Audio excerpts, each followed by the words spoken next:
Hello everyone. First of all, we'd like to thank the European University Association for the opportunity to be here and present our experience. It's a huge honor for us. Congratulations to the organization of the EKAF, which has been sensational. Our presentation, which we call Exceptional Times, main changes to the higher education internal quality assurance systems, as its main object to make known the response that the Institute Polytechnic of Setúbal gave to the problems caused by the pandemic, and to what extent this response has brought us important knowledge about our quality management systems and its real ability to respond to the needs of the students, particularly with regards to the learning teaching process. My name is Rodrigo Lourenço. I'm from Portugal, and this presentation was made with my colleagues Helena Gonçalves and Ângela Lemos. Our focus was to keep all teaching activities running with the best possible response, in a view of the rapid and abrupt changes that has taken place, and that all administrative response to the students remain operational. We think that distance learning, it does not only means that students have access to the classes, contents, and evaluation, but also that they have access to all services such as library, computer resource, and secretariat. To that, we divided our process in four phases. In the first phase, we interrupt all activities of EPS in order to prepare everything in online mode. When we say everything, we say not only the classes, but also all service with interaction with the students.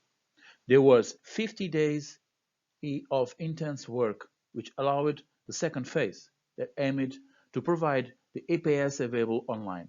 For us, what was more important was that the students felt that there was a coordination and a purpose behind all the steps, so that they felt more confident in this complex process. On the third phase, our focus was on teachers and students. For teachers, the pedagogical training planned was intensified, which was redirected to the use of distance learning platforms and distance learning methodologies, and a set of guidelines documents on best practice in the field of teaching, interaction, and evaluation in the context of distance learning was produced. For students, a very strong campaign was made to minimize the impacts of distance learning and social inequalities, with a computer loan program by EPS, by colleagues, and also by third parties, as well as a broadband provision by the Students' Association. In the fourth phase, the focus was monitoring the entire teaching learning process. A follow-up group was created with weekly meetings with permanent analysis of the situation, and also weekly meetings were held with the Students' Association that also produced a weekly report where the students identify the most complex situations. Surveys were also prepared for teachers and students, where it was possible to verify the greatest difficulties of the both. This process is based in four major pillars. First of all, an important capacity for coordination between all key stakeholders. Second, a set of global guidelines for orientation, which allowed teachers to have common understanding of the same themes, supported by a group of facilitators within each school. Third, a teacher-oriented training program in technical and methodological usage in distance learning. And fourth, monitoring based on the instruments we talked about earlier. Let's now talk a little bit about monitoring and the results obtained. Let's start about the survey made at teachers and students. The principal trait was a good ability to respond to the students' informatic technology needs, a great commitment and support made by teachers, and a good ability of teacher to use informatic technologies in the field of distance learning. The principal weakness was difficult for students to work alone and in making it compatible with a family life, excessive workload for students, and difficult to teachers to implement evaluation mechanisms.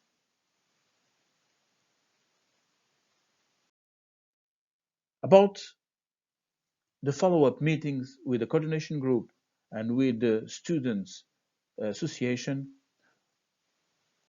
it was possible to identify the following traits: well-defined responsibilities, good coordination, capacity between different actors, decision-making process as well informed as possible, teacher training plans appropriate to their needs, the focus given to need new teaching methodologies. The principal weakness was inability to evaluate and adjust students' workload, difficult to validate students' assessment mechanisms, and difficult to formalize students' participation throughout the monitoring process. The weaknesses have made it possible to identify two major difficulties for quality system, which are at the same time two major challenges. First, how quality systems monitoring of the teaching learning process allow rapid actions mechanisms. And second, how quality systems respond more effectively with enough flexibility to higher education students' needs, improving their academic results. Our job now is to identify points that can be discussed internally in order to improve the quality management system, which allows us into response not only in emergent situation, but also the best ability to improve the entire teaching learning process. About rapid actions mechanisms, we identified 4 points for discussion. The needs for organizational structures of quality management systems more flexible. Second, closer proximity to the students. Third, great capacity for autonomy of decisions, but also associated with good coordination capacity. And fourth, flexible feedback tools. About the needs of the students, we also identified 4 topics. First of all, focus on student needs. Second, ability to change, based on the capacity for analyze and reflection. Third, engagement between students and teacher. And fourth, integrated monitoring of pedagogical practice. That's all. Thank you very much for your attention.